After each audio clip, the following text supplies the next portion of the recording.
Hey guys, Kyle here. So, just before the show starts, I wanted to mention our Patreon. You can pay us $1 a month as a thank you, as a tip.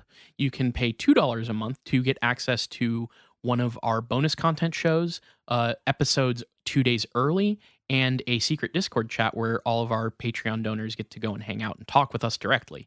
Then there's a $5 tier that you can donate to get access to a whole bunch more content. We have multiple bonus episodes on there. So please check it out. Patreon.com/itgetsweird. We don't advertise, we don't make money. So check it out and throw some money if you think that would be cool. Thanks.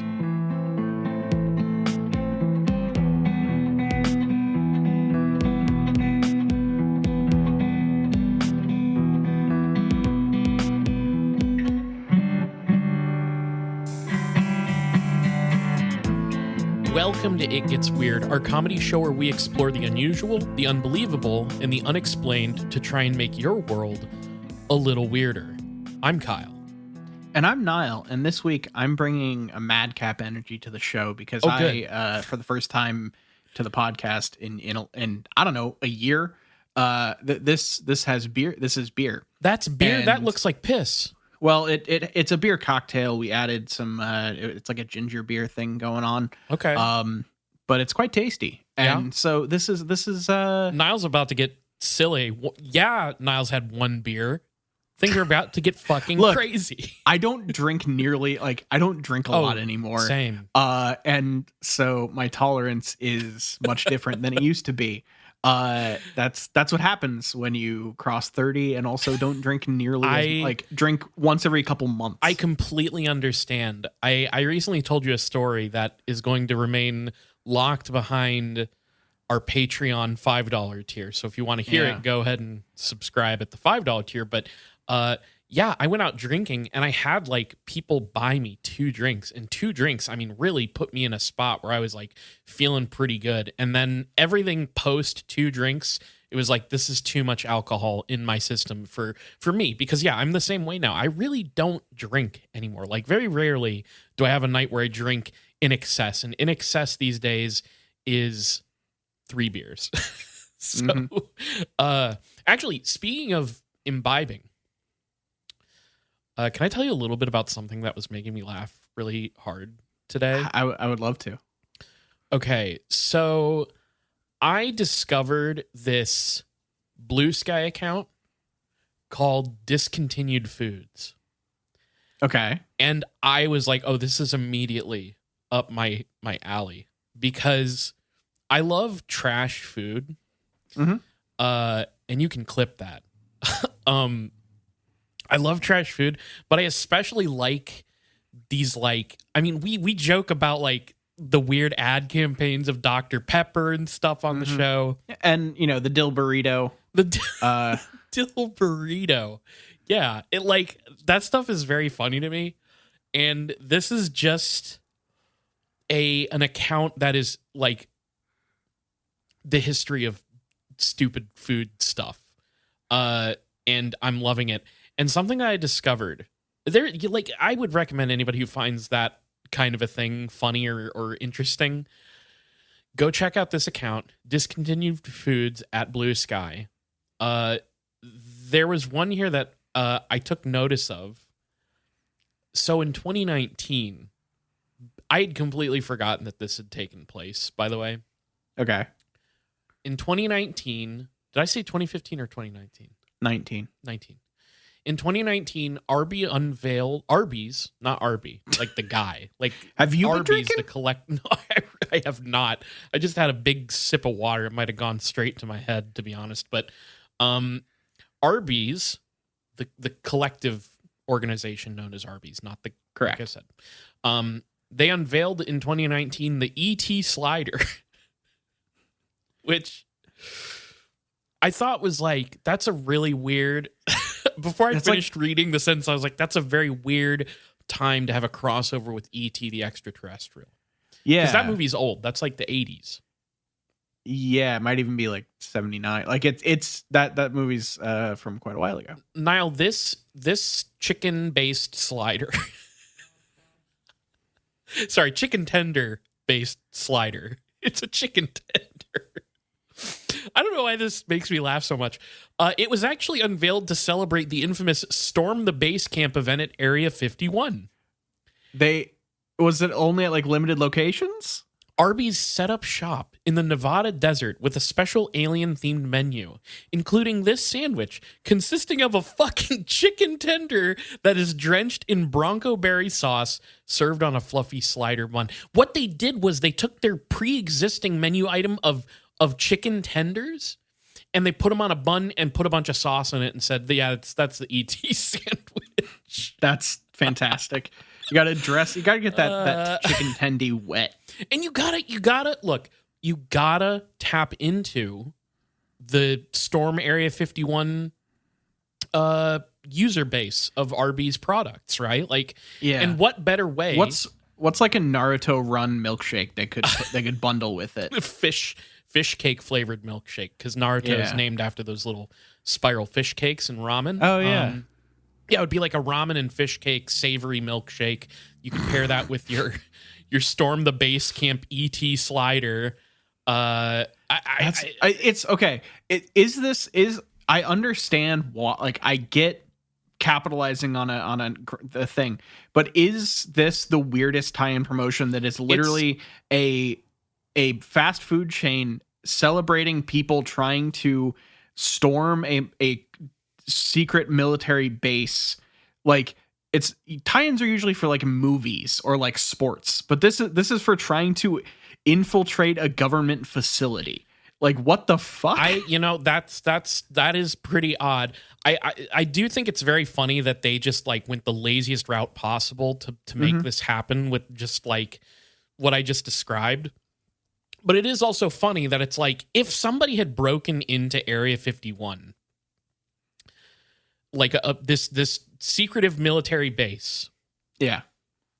Would Arby's have been on the line if that person had been like going to get the ET sandwich first? And then Naruto I think they would become an accessory after the fact on trespassing. Yeah. So Arby's could be culpable. Yeah, it's the Alex Jones defense of like, why did you defraud, the parents of a school shooting? Well, I had a big bowl of chili today. That's like, it's the same sort of problem. So let me propose this to you. Mm-hmm. Because this is a little interest of mine that I could keep tapping into. Maybe we could have a Kyle's fast food fuck ups segment every once in a while. I'm sure I can bring stuff to the table because I love this shit. It's awesome. So yeah, I mean, look, there's a lot of weird shit. Like, there's the McPizza. There's like, that's true. The various versions of the double down. Like, there are things that we could talk about here, but I mean, hey. First 5 minutes of the podcast are pretty open, so feel free. Look, it'll be if I find something remarkable. It won't be like every week I'm coming in and like, oh, Heinz made balsamic vinegar sauce in a ketchup bottle, which they did. It won't be that, but I guess it just was. So yeah, I mean, look, you got to make use of the space. Here's the thing that sucks is you can no longer get the ET slider, but the good news is you can make it yourself by just acquiring the disparate items from an Arby's and putting them together. And now you'll know what it would be like to storm Area 51. Yeah, it's the best fuel for trespassing on a government facility. So funny. So anyways, shouts out to Discontinued Foods. We do have an email today before we get into our topic. This is an email from Derek, and it says this, okay? Dear Weird Boys, longtime listener, second-time writer, last time I wrote in, I told you guys about my homebrew D&D campaign involving cryptids and the paranormal, and how I unfortunately had decided to put it on hiatus. Well, fast forward about 2 years later, and I have finally decided to sit my ass down and write for it again in order to run it for some new players and hopefully actually finish it this time. To do this, I have decided to go back and listen to most of, if not all of your cryptid-based episodes, and perhaps a few conspiracy theory episodes as well. Fantastic. Can't let my players stump me with questions referring to Hollow Earth or the Men in Black. Anyway, the main reason I'm writing in again is I was hoping to ask if you fellows would give me your blessing to maybe write you guys in as a quick Easter egg for one of my friends/players who also listens to your podcast. It would probably only be as a quick cameo since I already have so many NPCs to keep track of, but I still think it's a fun idea considering how much y'all have done to help inspire this campaign. Also, keep in mind the campaign would be taking place during 1994, so you probably wouldn't be podcasters at the time. That's true. Yeah. I hope this email will keep you fed for the week, and as a dessert, I'll leave you with some more illustrations of the cryptids I'll be using in the campaign, again drawn by my lovely girlfriend. Sincerely, Derek. And what we have here, these illustrations fucking rule, by the way. Mm-hmm. I don't want to... You should look at these, Niall, definitely. And I would happily share them if we get permission from Derek, and credit to the artist. But these are awesome. They're like cryptids kind of illustrated by Mike Mignola. That's the vibe of these things. It's a Hopkinsville goblin, the Loveland frogman, the knot deer, and the ogwa. Hell yeah. And they're awesome. So, hey, shouts out to Derek and Derek's unnamed girlfriend. You know, it is a tradition in these stories of the paranormal and UFOs, historically speaking, to not name the partner. Yes, in the story, it's part of the canon. Yeah, no, seriously, these are so sick. I love these a lot. These are fucking awesome. So, thank you so much for the email, and I would definitely give you permission to. Yeah, and also to answer the question, feel free. Yeah. Here's just a random thing that I've always found funny. Back before podcasts were a thing and everything, back like in the 80s and 90s, there would be tapes of like conspiracy people and like people talk that you could buy at like truck stops for truckers. Yeah. And there would be cassette tapes of like just lunatics ranting onto a cassette tape, and they would just be you could purchase them. So that's just an idea, but yeah, hell yeah, do it. I would love if anyone that wants to put me in a D&D campaign, feel fucking free. You can kill me. I don't care. You should kill me. Honestly, like go for it. But that's sick. Thank you. The idea of buying, like in the 1980s, buying a truck stop conspiracy rant tape and just like psychic driving yourself into madness is a really awesome idea. And that's the kind of thing that I hear and I'm like, we must return. And that's RETVRN. Yeah. No more podcasts. Embrace tradition. Embrace tradition. Rant onto a tape and sell it at truck stops. That's the way we should be doing this stuff. Yeah. Okay. It gets weird. Available at Sitgo 2027. Absolutely. So, Niall, this is part 2 of our MK-DECOY coverage. In part 1, we talked about MK Ultra subproject 54, codenamed MK-DECOY. We talked about the CIA's research into a possible covert weapon that could induce a quote-unquote perfect concussion in a target. Still one of the most fucked up phrase. Perfect concussion. Move on. Anyway. Pretty nuts. Our source on this subject is retired psychologist, researcher, and author Dr. Jeffrey K. Actually, I would like to just give a shout out. If you want to check out Jeffrey K's stuff, he has a Substack called Hidden Histories, and this entire article is on there. So if you want some even more detail, I cover a lot of what he's talking about here, but if you want even more details and links to all the sources that he has, that's on this Hidden Histories Substack. So check it out. So in this part 2, it's less about MK-DECOY and more about another sub-project that might be related to MK-DECOY. Dr. K kind of seems to believe that this sub-project could very well be related to MK-DECOY. This is MK Ultra Subproject 61. And we don't have like a cool name for this one. We don't have an MK, like presumably they don't say anything in the article, but I would have to assume that there is an MK designated code name for this, but it may not be documented anymore. We just know that it's Subproject 61. So. We're going to call it MK Dummy. Okay, I think that might be real. By the way, is that real? I think MK Dummy might be real. I really honestly like. I think I made a joke last week about like your MK name is your MK MK, and then the last horrible thing that happened to you.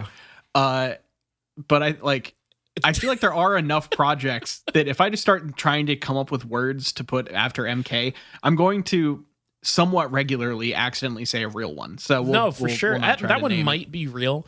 MK Diarrhea was getting a chuckle out of me even after we finished recording. Let's suggest this, just because I think that there could be less abstraction with these code names and more bluntness. No pun intended. But because blunt MK trauma, blunt force trauma. Blunt force trauma. Well, I was gonna say, what if they just called it MK fuck you? Yeah. Like this was subproject MK fuck you. I'm curious what exactly MK fuck you does, because we're about to find out. Because also, okay, this is just a thing. I don't know if you can tell me this, but wasn't like TM61 one of the like important ones in Pokemon? Maybe. I don't remember. For some reason, that number, like 54 and 61, just like ignited a half memory of playing Pokemon. But maybe it's some sort of angel number for you specifically. Hey, maybe. I don't know what that means. We're going to talk about this subproject. And Dr. K argues that it could be connected to MK-DECOY, or at least aiming towards the same stuff that MK-DECOY was going for.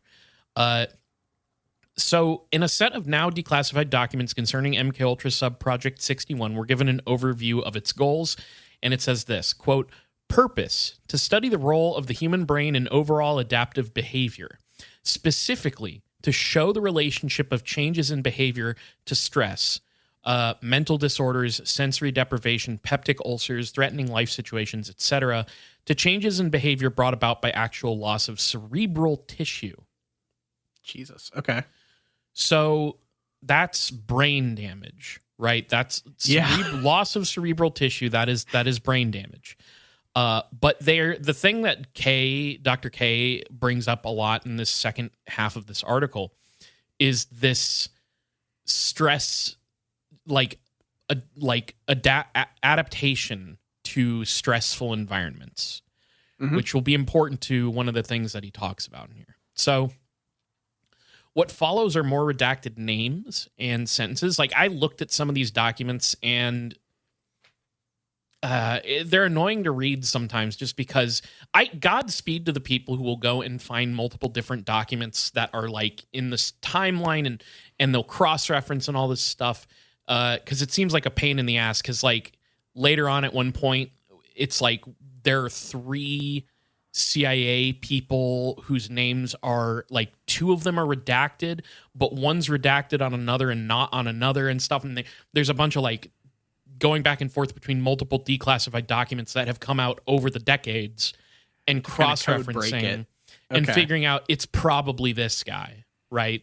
A lot of stuff like that. So, redacted names and sentences, as well as discussion of funds, stipends, and invoices. So Subproject 61 was focused on studying brain damage in humans, and you can already kind of see how this might connect to Decoy. The concussion? Yeah. Sure. Yeah. Even more so than Decoy, Subproject 61 isn't often discussed online. I really couldn't find a lot about this one. Dr. K speculates on this himself and says, quote, so far as I can see, this MK Ultra project has not been the subject of any journalistic or historical analysis to date. This lack of attention to a CIA MK Ultra project is not simply due to a lack of will or even government repression, although both of these play a role. I assess the paucity of analysis as stemming from journalists and academics' fears that one's career will not move forward if these kinds of analyses are the subject of one's work. The same issue haunts historical accounts of the biological warfare allegations from the Korean War, which, if you'll remember, there were these guys that were captured during the Korean War and quote unquote brainwashed into confessing that they were involved in this biological warfare stuff that was total violation of conventions and all that. and there's there's a lot of things attached to that, but namely, what he's referring to here is like there were questions about whether the narrative that these people were brainwashed was accurate. It's like, is it accurate, or did these people actually defect for like some of these people defected, right? Like there's a lot of weird stuff up in the air about this. And I think he's just making an allusion to people who could not really pursue the line of questioning there because it was just not advantageous to your career. So same thing here is like, if your career is like, as I don't know, like a journalist or researcher or whatever, he says maybe you would be a little too freaked out to try and go down that road. I get it, but we're a podcast that, jokes about farts. So, the memorandum also mentions that Subproject 61 began in Do you think that could put a halt on our career as a podcast? Do you think the CIA would like bring down a anti It Gets Weird team to like? I would fucking hope not. Like it's we have fun here. That's scary. Like it's like, I guess it's scary, but at the same time, I'm just thinking like, wow, you're spending money and resources on doing that, and that's kind of embarrassing for you. I'm just in my apartment. Like I'm just hanging out, just a person. We're just hanging out, having a good time, talking about fucked up. All the shit we find is easily accessible on the internet. It's not like we're finding deep government documents. Yeah. Not yet. We'll see. We could be one of those eventually. We could like accidentally leak like war plans or something. Yeah. We'll get on that. Like we'll get on that tank game or whatever the fuck. Yeah. Yeah. The forums. Yeah. So the I can't remember if I said this. The memorandum also mentions that Subproject 61 began, quote, in 1956 as part of another project. Whatever that project was is still classified. Like you don't know it by name. And Dr. K speculates that the other project was likely Decoy, given the similar research aims. Namely, that would be the psychological and or behavioral alterations of a subject by way of brain damage. It also fits with the timeline, and he even goes so far as to like compare budgets, and they're very similar. These declassified but also undated documents that he has refer to quote unquote current work on Subproject 61 beginning in August of 1960. So this is probably written around the same time, or like late 50s.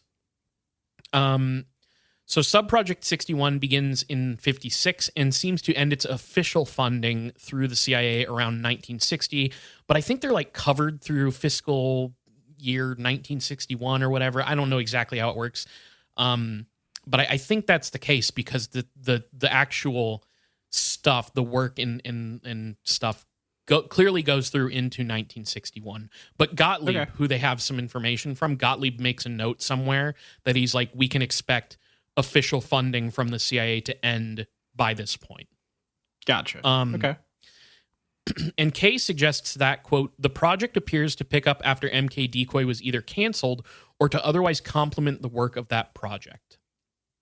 So included in the budget for... there's one outlier in this that you're like reading, it's like, okay, check, sure, that makes sense that you're doing that. Hold up. Because included in the budget for Subproject 61 is the purchase of chemicals, books, lab apparatus, an EEG alpha waves for studying brain function machine, animals, and an $1,800 set away to pay human test subjects. So I saw animals and I was like, can I get some more details on the animals here? We're trying to induce brain damage in animals. Okay. Yeah. Well, and so the fact that they have, there was also a whole thing about how it's unclear how witting the test subjects were in some of these, but there are at least test subjects that are getting paid to do some of this stuff, whatever exactly that was. And so that's the budget. But then the other part of the budget, which was allocated for 21 personnel members. There's this interesting aside that was like a post-publication update to the article, or at least part of it, where Dr. K compares information from a couple different sources to corroborate some information about how the project was funded and some of the individuals involved. One of his sources is an MK Ultra briefing book that was declassified by the CIA themselves in 1999. And Dr. K says, after looking at this, it seems to be a limited hangout, which I think we've brought this up on the show before, but a limited hangout is this tactic in perception management, which, perception management being something that the CIA is extremely concerned about, where, like, if your information is compromised in a way, you could publicly air out certain information, like let go of some of the truths and withhold the information that's like truly damaging. Yeah, you basically sacrifice some lesser thing to hide some worse thing. Yes, and this is this is an idea that like we kind of get a whiff of, and becomes a more publicly known concept through the Watergate scandal. So God, Watergate must have been a fucking blow up for the people in the CIA and such. They must have been so fucking pissed. Yeah. It's the Watergate is something that like I should probably learn more of the details of, because it's such like a consequential point in like the public's perception of the government, and it like you can trace so many things back to a reaction to Watergate and like trying to control the perception of Watergate and like trying to deal like it is such a pivotal moment in American history. Yeah, I don't know a ton about it, and I definitely want to know more about it. But I did get to watch what's the movie, the like famous movie about All the President's Men? I did watch All the President's Men, and there was a little bit of a mix up there because I ended up watching that on a night where I was like, oh, I'm horny, let's watch some porn. Oh no, there's just a guy in this who calls himself Deep Throat, and there was some confusion on my end about that. You were trying to watch famed isn't that for one of the first mainstream pornographies, Deep Throat. What's his name? Notorious pervert and artist who made that. Who made that? I'm not Googling Deep Throat right now. I was like, I could look it up. No, maybe not right now. But that was made by a famous person. Anyways, whatever, irrelevant. The joke wasn't very good. I do want to know more about Watergate. So one thing and I brought this up in our first episode, but one of the things that's really funny to me about the briefing book and what Dr. K is talking about here is that it actually winds up contradicting their previous stance on the original concussion research program that became MK-DECOY. So if you remember, officially during the Senate investigations, the CIA denies having funded any of the concussion research through the Office of Naval Research. They're like, they're very wishy-washy about, who was involved in money here and there. But this briefing book that gets declassified in 99, it omits mention of the Office of Naval Research completely. Like it doesn't show up in there. And it says that the funding of the concussion weapon project was handled by something called the Geschickter Fund, which is a well-established CIA cutout. And just, again, to explain some terminology that moving forward as I talk about this shit, we'll have to, know. So vocab, number 1, limited hangout. Write that one down, everybody, okay?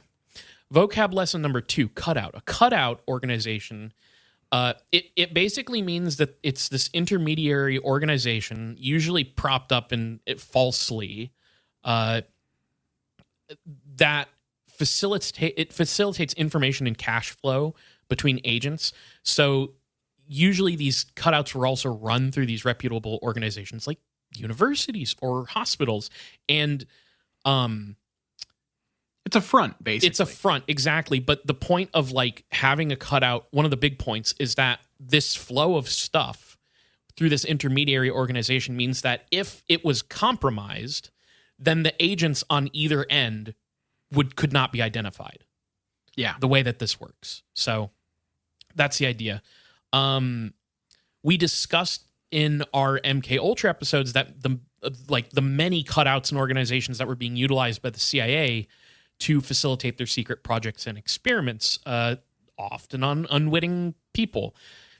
So the fact that this declassified briefing book admits that a CIA cutout funded the concussion weapon project contradicts their statements during the Senate investigation, where they're just like, we didn't do that.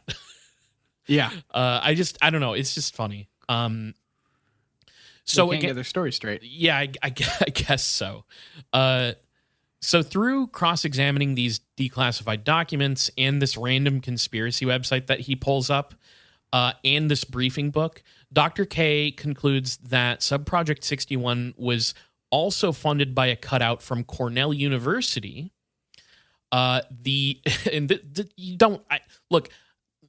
I almost wonder if there was some thought put into this name to be like, if we make this the name of our fake organization, people will just, their eyes will glaze over and they'll think nothing of it, because this cutout is called, quote, the Medical Sciences Research Foundation and Society for the Investigation of Human Ecology.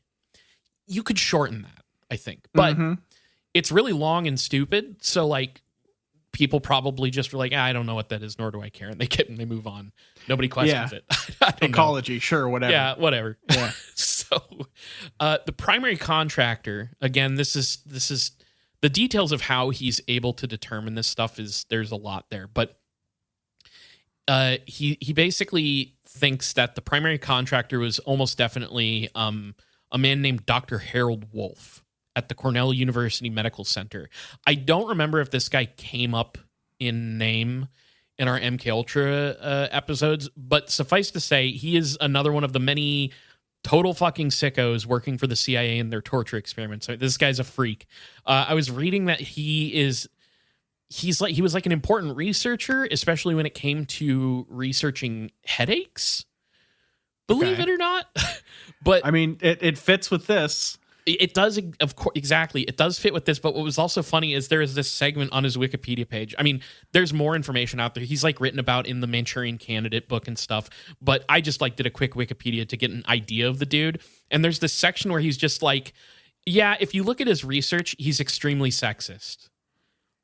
It's like, oh, okay, that makes a lot of sense. And he also is just, again, he's also performing, insane experiments with the CIA. Yeah. Here, but I just thought it was very funny because he would basically in his research on headaches with men be like, he'd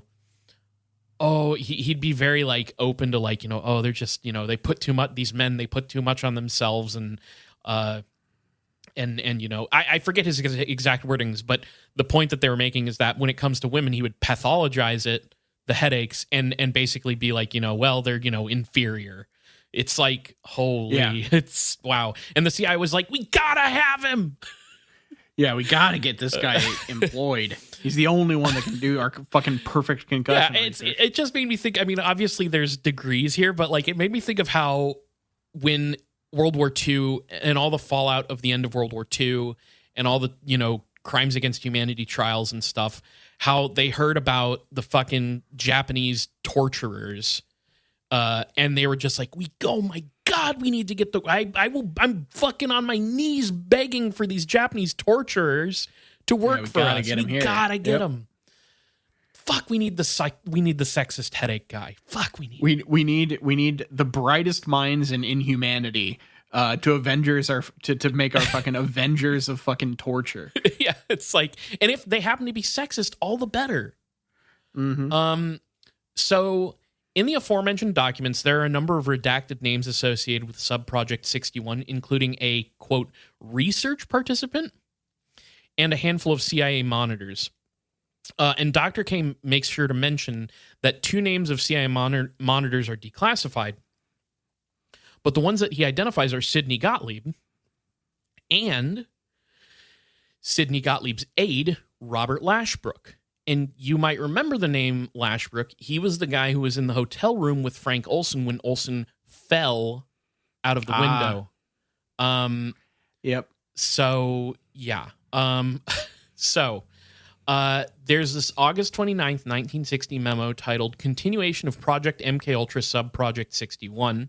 And it says this in it, quote, In the course of this research, new techniques of measurement and new instrumentation is being developed with application in other areas of TSD/redacted interests. And TSD, that was the like MK Ultra like technical services. Yeah. Whatever it is. So this is a memo that's signed by Sidney Gottlieb. And then he's got another document called Proposed Activities that was marked Sensitive Intelligence from September 1st, 1960. And it covers through this period all the way to August 31st, 1961.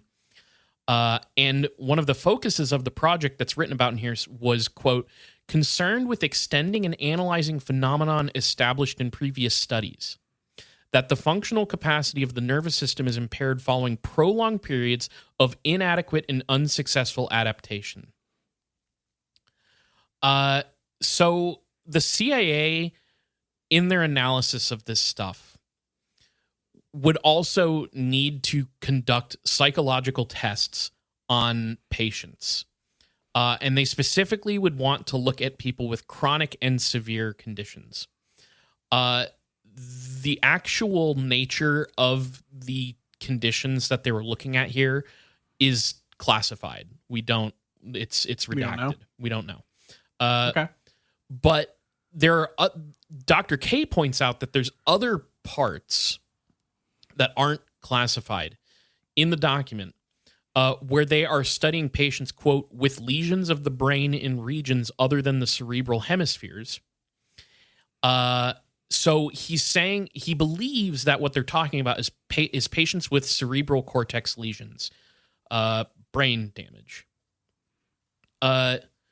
So the description in the proposed activities of Subproject 61 says that a primary aspect here in the research would have to deal with, quote, the observation that subjects with approximately 5 or 6 words redacted here. So this is a little hard to... So the observation that... I'll just say redacted when there's stuff that's missing. The observation that subjects with redacted, as well as ostensibly intact patients with prolonged and redacted, are defective in their capacity to form temporary cerebral connections or conditioned reactions as demonstrated by the electroencephalograph. So the redactions make it like difficult to say out loud and to like parse without like analyzing it. But Dr. K is just trying to point out that it's concerned with brain damaged individuals. That is the primary focus here in this sub project. Gotcha. Okay. And this actual passage that I just read with all the redactions is followed up with references to these other research subjects, which would include, quote, patients with schizophrenic reactions, the aforementioned patients with non-cerebral brain lesions, and subjects who are experiencing severe stress and or anxiety, especially in subjects who are adapting to a new environment.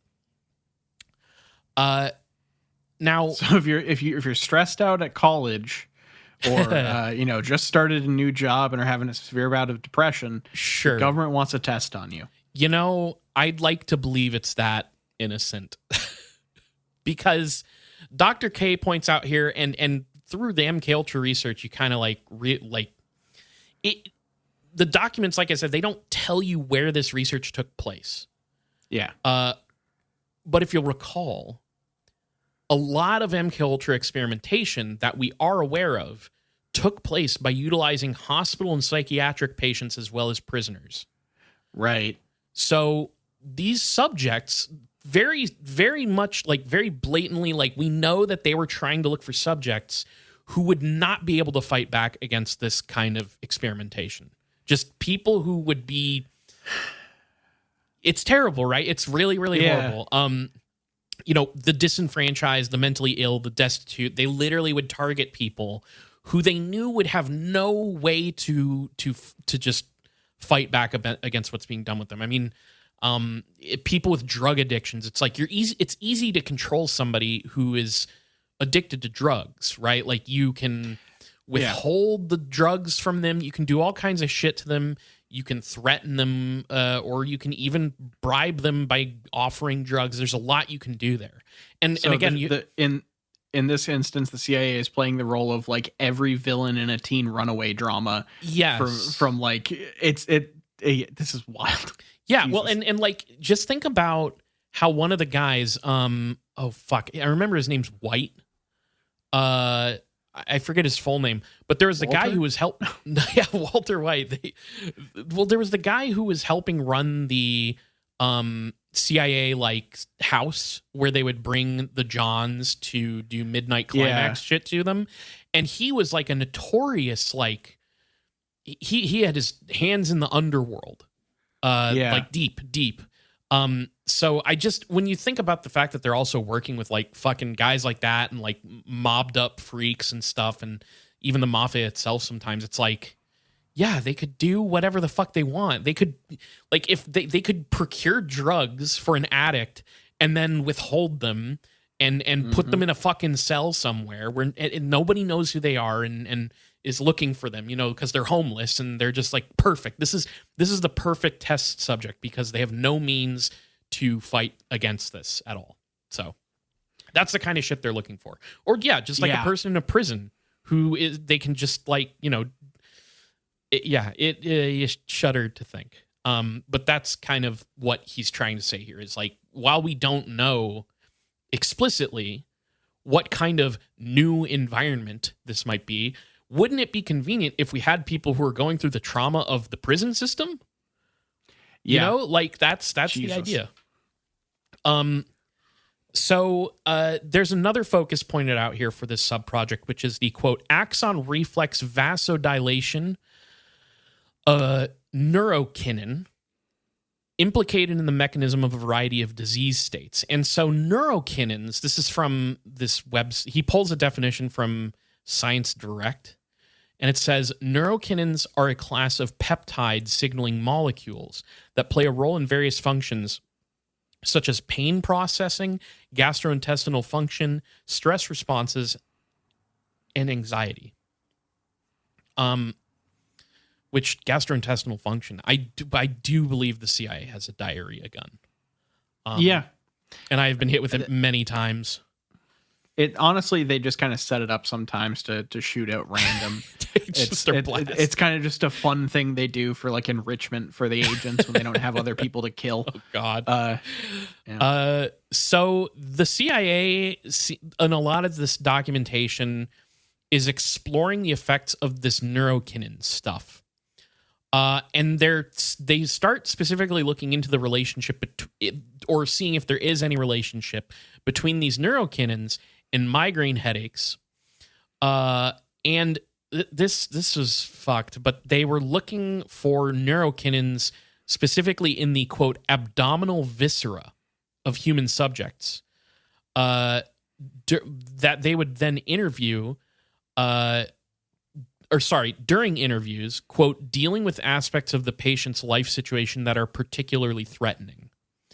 Which, I don't know, I've noticed that when I'm in a particularly anxious state, my guts are much worse. I'm assuming maybe it has something to do with that. But because they were wanting to look at this abdominal viscera in their own words during these like heightened stress periods, they had to study patients who had colostomies and ileostomies.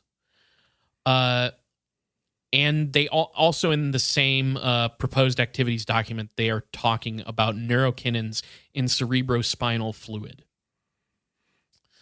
They love that cerebrospinal fluid. They really do. Well, it seems like that can dictate a lot of stuff that they're interested in.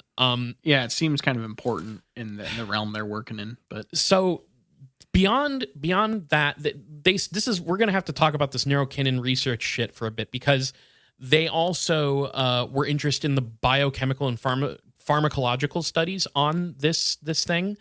And there's a comment in here that says, quote, it has been observed that LSD-25, an agent that induces delirium when administered in extremely small amounts, strongly potentiates one apparent action of neurokinin, which would be stimulation of respiration, which, if I remember, Oh, I'm not going to remember this. There's like a thing in LSD.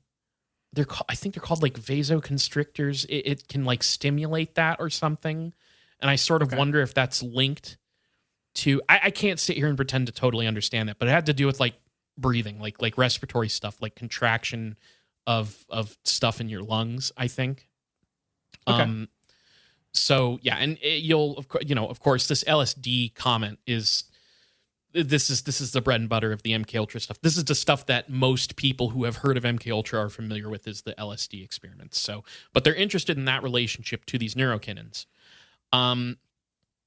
So this is the turn away if you're a cat lover who can't handle fucked up stuff about cats. Just for the next minute or so. So because one of the big things with the CIA doing these projects is just doing extremely bizarre shit and leaving you wondering why the fuck did we do that? They were trying to produce a quote catatonic state in unanesthetized cats. Jesus Christ. And they would achieve this by oh my God. They wanted to produce catatonic states in unanesthetized cats by using intraventricular injections of neurokinin. So they're injecting cats with neurokinin to make them go catatonic. That is such a that's such a hard sentence to say. That's wild. Yeah. Also a fucked up thing to do. Not to detract from that at all, but that was some real difficult shit to read. Whoever the author of the proposed activities document is said that this would, quote, guide studies with human subjects concerning the role of neurokinin in the impairment of the highest integrative functions of the brain observed in those with psychosis. Now, Dr. K and I are wondering the same fucking thing by the time you're reading this. What does fucking doing this to cats have to do with like trying to help people who have psychosis? It doesn't really make sense on its face, I think. No. But presumably cats were the animals, or some of the animals that were bought for research purposes in that budget. Were they buying it like wholesale? I honestly don't know. Or PetSmart. They might have been going to PetSmart. And can you imagine just working at PetSmart and just a bunch of black suited freaks walk in and just buy up all your cats? And they come back like 2 weeks in a row and buy like the entire, like they're figuring out when your restock day is for cats so they can like time it. And at that point, yeah, I would be very I would be very hesitant. And then people. One day, just one of the Feds guys comes in and you recognize him even with his glasses off and he's buying a parakeet and you realize that one's just for him. That's just for him to take home and have fun. It's at home, yeah. And care for. So what Dr. K is kind of assessing here is that in this kind of point in the history of this particular sub-project is that they weren't exactly, his words are, they were not on trying to study brain damage per se, but that was ultimately the goal. What they wanted to do is create a study program of, quote, the highest integrative functions, right? So whatever, it's almost like an abstraction out from, their ultimate goals here, if that makes any sense. Like their highest integrative functions, that could be, to me, that reads as that could be anything, but ultimately this is like brain damage research and how you can influence people with brain damage, things like that. Okay. So, whoever wrote this, wrote in a progress report that the current program, quote, arose out of our laboratory and clinical experience during the past 20 years, and especially out of our interest in the phenomena exhibited by men exposed to extremely threatening life situations. And they were initiated during the period when we were investigating the untoward effects of communist police procedures. So what he pulls from this, what Dr. K kind of talks about is how this project had to have been pre-CIA and pre-OSS, which is the predecessor to CIA, that they were like pulling from research, from like independent laboratory research stuff that was already underway. And then, of course, there's the whole aspect that, you can't stress enough of, like, so much of this stuff is the result of fears of communism. Yeah. I mean, again, if you really want to get into a lot more of that stuff, just go listen to our MK Ultra episodes because we cover more of that there. So, in this progress report on subproject 61, it describes what they were able to sort of determine from brain pathology research, where they had studied 250 brain damaged individuals over the course of 4 years. They also have another 2 subject groups, which would be 50 individuals with psychiatric diagnoses of depression, anxiety, and psychosis, and another 25 individuals with bodily illnesses such as peptic ulcer, ulcerative colitis, and migraine headaches. And I don't know, I can't remember the details right now, but like they also loved, I don't know whether this is specific to this project as much, but like a lot of MK Ultra research targeted schizophrenics. They were they specifically, actually, I think at one point determined that schizophrenia is one of the conditions under which they can find naturally produced the what is it, the kinin stuff. They can find it in like cerebrospinal fluid, I think, and one of the conditions under which you can find that is a schizophrenic patient, supposedly. Interesting. Okay. So I'm just going to read this portion here as Dr. K wrote it. Quote, the researchers believe that thanks to this research, it has been possible to define some of the adaptive functions of the human that are primarily subserved by the neopalleus, what we would call the neocortex or cerebral hemispheres. These adaptive functions represented the highest integrative functions of the organism. Such integrative or adaptive functions include those involved with expression, memory, frustration tolerance, planning and purposeful task behavior, and the world of normative psychological defenses, including use of fantasy, repression, denial, rationalization, projection, etc. Okay, so the highest integrative functions, even though it sounds abstract, it's I guess to do with everything I just outlined there. I don't like, whenever I hear something like that, though, I have a very knee-jerk reaction of like, I want to understand how we know that like certain parts of the brain like dictate this specific, mode of thinking. You know what I mean? Like, to me, that's so like weirdly materialist about a thing that like I don't know how you can like determine the specific. How do you sit there and go like, this is the part of the brain that can, deals with denial. Like I'm curious how that even is supposed to work, but that's what they're saying here. So, I really have no idea. I just have heard people talk about stuff like that, and so I'm just like, until I learn differently, I assume that's how it works. Yeah. So they were looking at the adaptability of these people who had, mental issues, or were like really significantly stressed. They were looking at the adaptability of those people, and they came to the conclusion that their adaptability was just as bad as somebody who had brain damage. So in the progress report, the author writes this, quote, evidence from the study of the chronically anxious, tense, depressed, and schizophrenic subjects indicates that their highest integrative functions falls off in a manner not distinguishable from that of people who have sustained brain damage. In their ability to express their feelings appropriately, to utilize their goal-achieving mechanisms effectively, to tolerate frustration and failure, and to maintain well-modulated defense reactions, they're indistinguishable from those who have sustained direct damage to their brains. So, one of the other things that I personally stressed in the MK Ultra episodes is like, they maybe can't control somebody's mind in the way that we would sort of think of the like, I don't know, pop culture mind control idea. Yeah. But what I think that they were successful at doing was breaking people's minds. And this is just another, This is just another avenue of that idea, I think.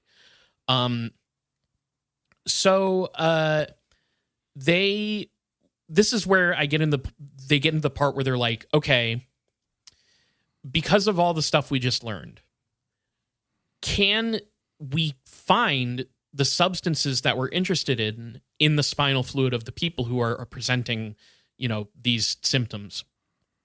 And like I said, the CIA's progress report here said that looking for the substances in the spinal fluids was, quote, unexpectedly fruitful. And they discovered, quote, a substance with the characteristics of an enzyme, which has many of the characteristics of a polypeptide found in blister fluid and other inflammatory exudates, which has been called bradykinin. Now, there's another scientific journal reference for the definition of bradykinin here. It's actually just a scientific journal called Peptides from 2006. All right. Peptide, something I don't really know anything about, but I love that there's an entire journal dedicated to it. So it says, bradykinin is one of the most important products released by pathophysiological processes that are activated following tissue injury. It plays an important role in cerebrovascular pathologies.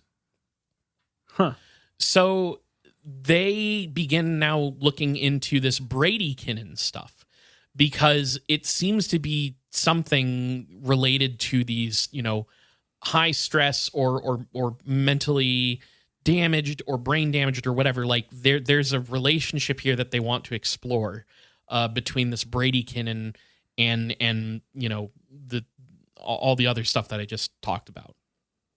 And again, one of the big things that they wanted to explore was putting people in extremely stressful environments. They have here a little bit on an example of what kind of environments that might be. It included those, quote, to which individuals can make no adequate adaptation, such as concentration camps, and then emphasis here, or prison procedures aimed at interrogation and indoctrination.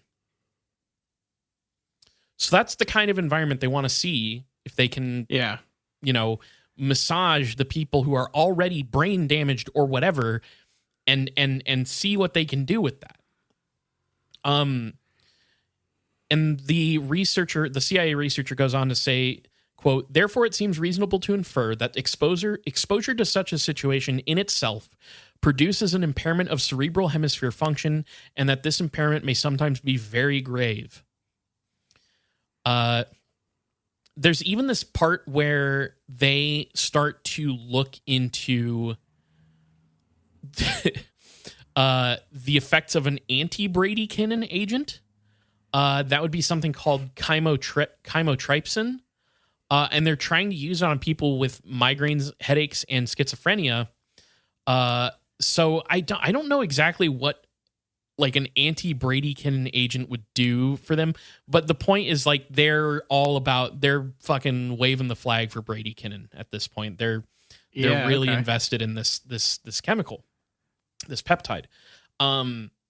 So we get another report on plans for subproject 61 from July 1957 through June 1958. And this had to do with CIA interrogation stuff. It says in there, quote, that the functions of the human brain and possibly its structure may be damaged as a consequence of prolonged stress. This thesis is now almost fully documented. They wanted to continue to document, quote, the biologic mechanisms behind these damaging processes. And they even say here that they're going to try avoiding and eliminating the damages done by prolonged stress like this. So Dr. K kind of stops here and goes, well, it almost sounds like they're trying to do a good thing here, which is maybe they want to help people. He kind of offers this possibility that's like, oh, what if you were imprisoned and tortured in the line of work that you do with, the CIA or the military or whatever? Could we maybe help by what we know about this stuff to heal that? But he kind of also like they were trying to do the countermeasure to the like bubble in the spinal fluid thing. Yes. Last episode, they seem to want to research both the effects and the like antidote yes at the same time for the same kind of trauma that they're studying. And even to even so like you could also, there's a lot of this assumption that like if we're researching this stuff, so is the enemy. So, if this was to be used against us, would we have the countermeasures? Exactly like you said. Like, obviously, it's like, oh, you could torture somebody or whatever. But they were like very specifically like, with a lot of this stuff, they're like, they're doing it. We're doing it. Therefore, they're doing it. Therefore, everybody's doing it. Therefore, we need an antidote, like you said. So, yep. So there's this. Dr. K kind of points out that there is, on the memorandum for the record on this particular subproject, that there are 3 major goals. And that's why he has some doubt about like how positive the goals are with this. I mean, obviously everything else I just outlined is like nuts, but like it's not like the end goal of this was to, be able to just like shoot somebody with a gun that would get rid of your chronic headaches or whatever, right? Yeah. So he specifically points out that in these goals, they mention that they're trying to exploit the knowledge gained within, and then use that information for predictive purposes. And he points out that exploitation in the intelligence word is used to describe, quote, obtaining intelligence information from any source and taking advantage of it for intelligence purposes. So he says basically that the goals of exploitation and modification, and ultimately what they describe as the prevention of frustration adaptation. So these subjects or people put into these stressful environments, they want to see how they adapt to frustration. In the goals, they talk about how they want to prevent the ability to adapt to frustration. Okay. And he just is like, he's like, that's sinister, right? Yeah. So, can we exploit a stressed out prisoner? Can we prevent them from ever adapting properly to the situation they're in? And this is where he kind of is like, what would be the point of doing this to somebody? Why would we want to prevent people from adapting to, why would we want to modify frustration adaptation, prevent it? And he has some interesting ideas. I'm just going to read one of the things that he says here. Frustrating such adaptation or adjustment would render an individual, most likely a prisoner or interrogation subject, helpless to the same environment and at a risk of psychological breakdown, if not stress-induced brain damage. We have to remember that one of the core conceits of MK Ultra was interrogation. Mm-hmm. Like, obviously, scare quotes, mind control is one of the big overarching things that is the understood thing here. But what they wanted was to like have good interrogation subjects. They wanted to see if they could make the interrogation process produce better results and things like that. So this is where we get to the big spooky conclusion by Dr. K, and his sort of big question about all the research that we've outlined in these 2 episodes. So here, I'm just again going to read what he says here. I believe the CIA moved beyond interference and decided to test whether their hypothesis on exposure to environments of extreme stress, such as were present at Guantanamo and CIA black sites, caused brain damage. If true, it may help us understand perhaps why a number of seriously wounded prisoners were renditioned from the battlefields of Afghanistan to Guantanamo in the early months of 2002.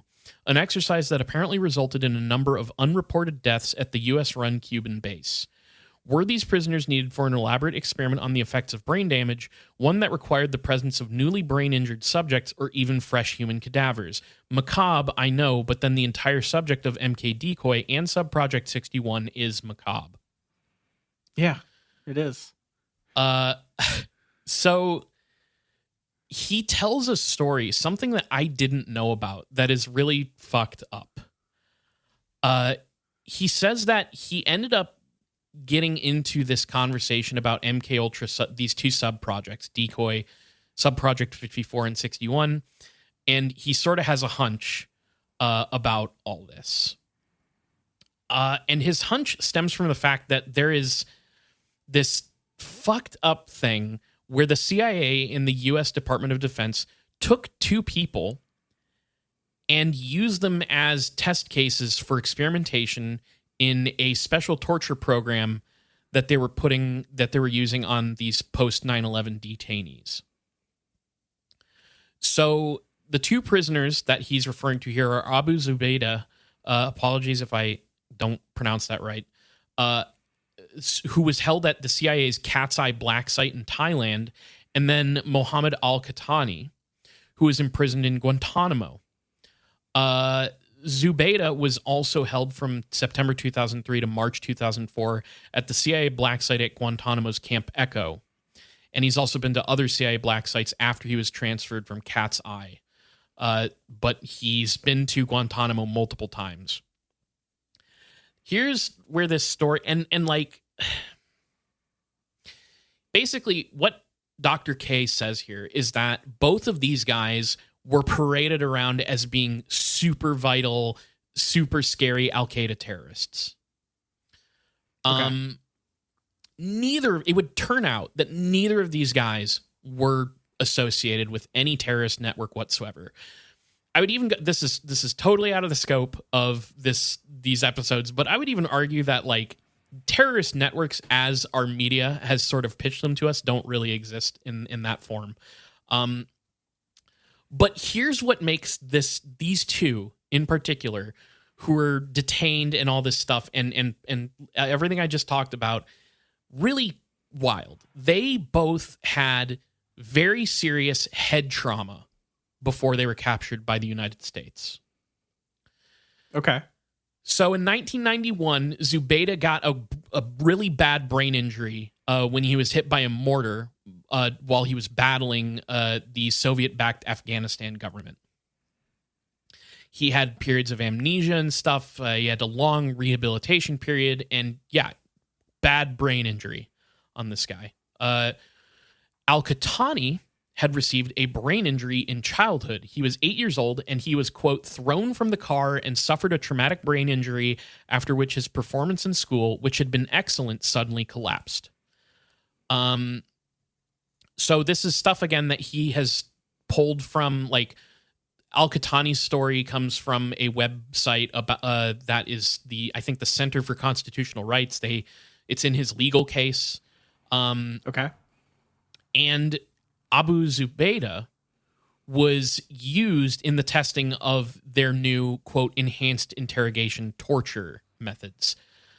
So there's a Washington Post article from October 2017 about this that says, quote, Zubaydah was the guinea pig of the CIA torture program. He was the first prisoner sent to a secret CIA black site, the first to have his interrogation enhanced, and the only prisoner subjected to all of the CIA's approved techniques, as well as many that were not authorized. He's the man for whom the George W. Bush administration wrote the infamous torture memo in the summer of 2002. Zubaydah himself claims that he was a part of some sort of weird experiment. He says, quote, it felt like they were experimenting and trying out techniques to be used later on other people. And he tells that to a representative of the International Committee of the Red Cross. The thing that really fucks me up about Zubaydah is that the CIA just very quickly determines early on in these torture experiments that this guy that they're holding would, quote, remain in isolation and incommunicado for the remainder of his life. Jesus. So here we have the CIA cable from 2002 on this exact thing. They said, quote, if Abu Zubaydah develops a serious medical condition which may involve a host of conditions including a heart attack or another catastrophic type of condition, all efforts will be made to ensure that proper medical care will be provided. In the event that he dies, we need to be prepared to act accordingly, keeping in mind the liaison equities involving our hosts. Regardless which disposition option we follow, however, and especially in light of the planned psychological pressure techniques to be implemented, we need to get reasonable assurances that Abu Zubaydah will remain in isolation and incommunicado for the remainder of his life. Then Mohammed al-Qahtani, there's a May 2008 essay by Raphael Baer, written for The Guardian. And in it, it's explained that he was, quote, alleged to be an accomplice in the 9/11 plot, a hardcore terrorist. He seemed immune to the established army interrogation techniques, which supposedly complied with the Geneva Conventions. So al-Qahtani was made the guinea pig for a new set of techniques.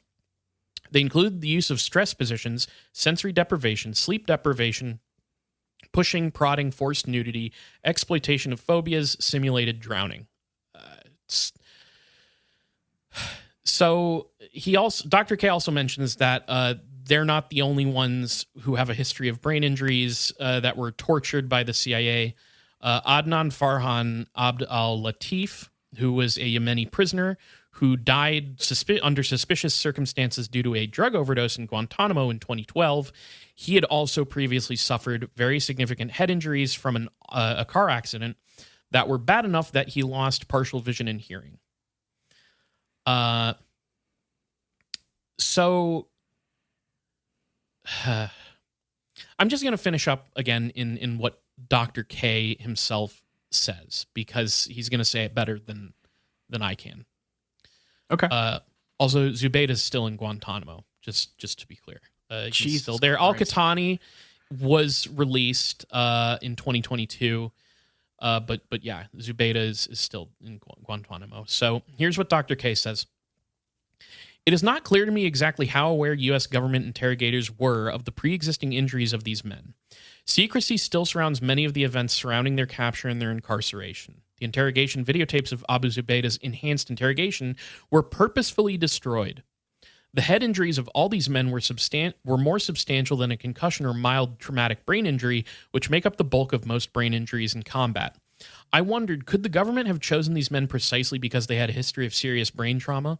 If these men were meant to be test cases for the use of extraordinary interrogation measures, aka torture, then wouldn't a history of head injury make their findings suspect when it came to generalizing out to effects on all possible interrogation subjects? Rather than test cases, were Abu Zubaydah and Mohammed al-Qahtani instead key comparative cases in a study on the differential effects of torture and incarceration stress on prisoner nervous systems? While such questions are speculative, perhaps the decision to use two brain-damaged individuals as special initial cases in the new torture protocols being tested out by the CIA and the Department of Defense was because there was another covert option, or rather experiment, going on. So to finish this off, because we're not getting into it now, Dr. K, and I think I'm going to save it for the episode where we actually just cover this subject, but he also speculates about the relationship between this kind of research and Havana syndrome, of course. Yeah. But the thing that I really want to talk about, because I've learned a little bit about this stuff and I got to learn some more before I discuss it. In an interview, he brings up the very strange case of the assassination of Robert Kennedy and Sirhan, his assassin. Yeah. And the incredibly strange common through line of a lot of these high profile assassins, many of which have fucked up brain trauma. Sirhan was a jockey and thrown from a horse and sustained a very bad head injury. Okay. And when you read, I'm not going to get into it now, but when you hear the details of Sirhan, it gets fucking strange. And it's another one of those things where you read it and we have to use the same thing. Either they did it or they didn't. It's very weird.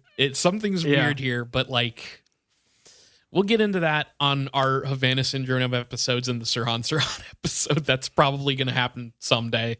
Yeah. So ultimately, Dr. K, I don't want to paint Dr. K at, he has no super hard and fast conclusion. It's just we're not talking about this shit enough. There's really weird shit here, really weird connections. And one of his main things is it's not a huge reach to assume that MK Ultra style research and experimentation has continued to this day. That's not a crazy reach. Yeah. Whew. So I realize that's kind of ending on a little bit of a grim note. Yeah, I mean, but look, a lot of these topics do. A lot of anything that has to do with secret programs and stuff, it's they probably never stop, no matter how much they say they will, because they think that it's to keep them safe, I guess, or to get their jellies off. I don't know. Maybe we just need another Watergate. But it sort of like feels like even if something of Watergate proportions happened, nothing would really come of it at this point. I feel like the narrative's so lost now that it just like doesn't fucking matter. But what do I know? Okay, so Niall, with all that discussion behind us, all the fucking all the really shit that we were just talking about. Do you want to do a big question? I'm so ready. Okay. Which prominent person, you could say celebrity, politician, somebody who regularly shows up in the news cycle, which person do you think is a modern MK Ultra test subject let loose, and why is it RFK Jr.? Jesus. I mean, that one is... It would not be strange for someone to say that, the effects of someone... test subjects with brain damage would kind of correlate with him. Jesus Christ. Like, I don't know. Mickey Rourke's it seems to be kind of a piece of shit. We'll go ahead and like throw that one out there. He seems to be kind of live and let loose. He got kicked off Big Brother. Yeah. For being a piece of shit. Climbing up on his shoulders and saying, go my horsey. Oh, you mean the show? Yeah. you thought, he's climbing up on top of his Big Brother. Mickey... I'm just imagining Mickey Rourke, like, I don't know if he has a sibling, but imagining someone who's just like slightly taller and bigger, like, it's like the bigger Luke, the bigger Rourke. Yeah. And so he's just like climbing up onto like a slightly bigger version of himself, but like the same look. That would be good. Terrifying. I wonder if the CIA has files on Mickey Rourke, and if you were to discover them, it would be MKEY Rourke. Mickey Rourke. Jesus Christ. It's a possibility. Wow. Just throwing it out there. Hey, I'm just asking questions, Yeah, and that's what you're supposed to do. Is you're supposed to just ask questions, stir the shit. Yeah. And not actually ever have to answer for anything. Frankly, I think RFK Jr. was smacked in the back of the head with a big cartoon mallet by a spook. So like a guy in a suit was hitting him upside the head with a mallet until they were able to kind of pry off a piece of his skull, and then they put that little worm in there. It's a gummy worm, by the way. Yeah. Yeah, and that gummy worm turned into a whole fucking pack of them. He had a 5-pound bag of Haribos up there. Mm-hmm. Trolling, man. Sort of like his supporters online. Trolling gummy worms, but also the people online who talk about how much they like him. Trolls, so you get the joke. Yeah. Jesus Christ. Yeah, autistic people have to pay taxes. I don't know what to tell you, RFK. That's it. Jesus Christ. Did he say that? They're trying to go full eugenics. It's fucked up. Oh, boy. Yeah. I think we got to maybe open him back up again. Double check on that worm. Get the feds on him. Yeah. Crack that mallet. I think there might still be a couple more in there. Yeah, take a look. All right. So let's just take care of some business, Kyle. Yeah. So if you want to follow us on social media, we're on Twitter at IGW Podcast. You can follow us on Facebook.com/ItGetsWeirdPodcast. And we're on all your favorite podcatchers. If you listen to podcasts somewhere, look up It Gets Weird, and we're almost certainly there. Twitter is a trash website. It's a garbage website for idiots, and it continues to get worse by the day. Follow us on Blue Sky. We are at It Gets Weird there. We don't even have to put the podcast word in there. We have It Gets Weird. We are the originals. We're the OGs. So follow us on Blue Sky. Also check us out, twitch.tv/itgetsweird, where I stream video games sometimes, and I've been playing Pokemon with friend of the show, Colin, so that's been a lot of fun. Give us a follow. If you want to email us and maybe have your email read on the show, hit us up at itgetsweirdpodcast@gmail.com. Just let us know how we should address you. Send us something interesting, something cool, something for us to feast on, and we would love to hear from you. Don't send us anything stupid that sucks. I guess that's really the only rule. Most importantly, though, the most important thing, patreon.com/itgetsweird. We have so much fucking bonus content. Now, if you don't give a shit about bonus content, we do have a tier for you. It's the $1 tier. That's the tip tier. That's you saying, hey, thanks for doing what you do. Here's $1. But if you want bonus content, and I know you do, we have the $2 tier and the $5 tier. At the $2 tier, Niall and I have a show called It Gets Weird TV, where every other week we're talking about weird television, discussing strange TV. We just finished Neon Genesis Evangelion, the series, and we're about to watch a special It Gets Weird TV / It Gets Weirdish episode for Neon Genesis Evangelion, End of Evangelion. So if you want to hear that, and then you get to vote on what weird television we watch next, lots of cool stuff up for grabs in this upcoming poll, you're going to want to join the $2 tier. But if you want even more bang for your buck, there's the $5 tier where we do, what's it fucking called? World of Weird. We're in the early days of World of Weird, where Niall and I just get to talk about whatever the hell we want. It's a super fun show. Honestly, I have a blast doing that with you. It's a great show. Yeah, not that I don't have fun doing all the other shows either, but like that one, we really get to let loose. So, and talk about it's where Kyle airs his grievance. Yeah, it's kind of slowly becoming more of that. But I will say it is also sort of like the most raw. It's like you and me just kind of talking how we would probably normally talk about stuff. So check out the $5 tier. That's in the off weeks. World of Weird is in the off weeks of It Gets Weird TV, and you would get both shows at the $5 tier. Whether you donate to the $2 tier or the $5 tier, you get access to the main show 2 days early on Friday instead of Sunday on your own private Patreon feed, and you get access to the Discord where we're hanging out, chatting with all our listeners, talking about all kinds of stuff. People hit us up in there about conspiracies, UFOs, pseudoscience, and sometimes just movies, music, cool stuff, comics, whatever. So please donate to our Patreon. We'd really appreciate it. But if you can't donate, please tell your friends, tell your congressman. Wait, tell your friends and your enemies. Sorry, in my mind, I put enemies and congressmen in the same spot. Yeah, they're basically the same thing. So I guess tell your congress enemy and your friend Friendisman. That doesn't really work. Friendisman, whatever. Tell your friends, tell your enemies, tell your congressman all about It Gets Weird podcast. All right. Thank you all for listening. Thank you for continuing to support the show. This has been It Gets Weird, and I've been Niall. And I'm Kyle, signing out.